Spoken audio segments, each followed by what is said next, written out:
कादिर मंदोखेल साहब जनाब खुलकर बात करते हैं। तो रईसानी साहब की बात आपने सुन ली। कादिर साहब, पीपल्स पार्टी का बड़ा अच्छा रिलेशनशिप रहा है, आपकी तरफ क्यों नहीं आ रहे? रईसानी साहब भी कह रहे हैं, आप बेहतर बता सकते हैं। मेरे ख्याल में जिस गेट से इनको निकाल के और लाइन कर है, मेरे ख्याल में वो गेट का दरवाजा जो है ना, मेरे ख्याल में वो नून लीग की तरफ जाता है।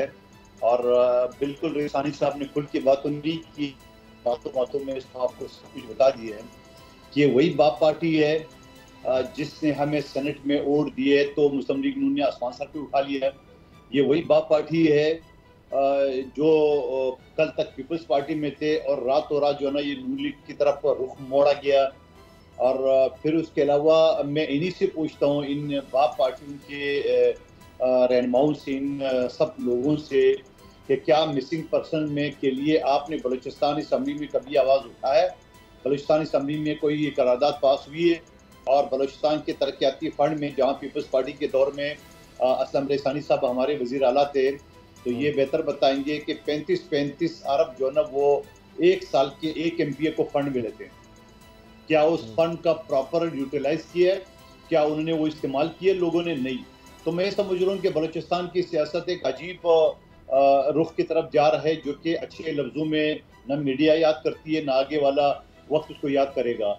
और क्यों ये इस तरह कर रहे हैं? रातों रात जो है ना वो इशारों पे ये चलते हैं। इनका अपना कोई सिस्टम नहीं है या अपना कोई सोच नहीं है। और क्या बलूचिस्तान के गरीब आवाम कब तक इसी तरह करेंगे? हाँ, आप जरूर जाले, बाप के पार्टी के पास जाओ, हर जगह जाओ, जहाँ मर्जी जाओ, लेकिन आप इलाके की तरक्याती काम के लिए, अपने इलाके की तालीम के लिए, मिसिंग पर्सन के लिए या और जो नौजवानों को रोजगार के लिए उन लोगों ने क्या किया? कुछ भी नहीं किया।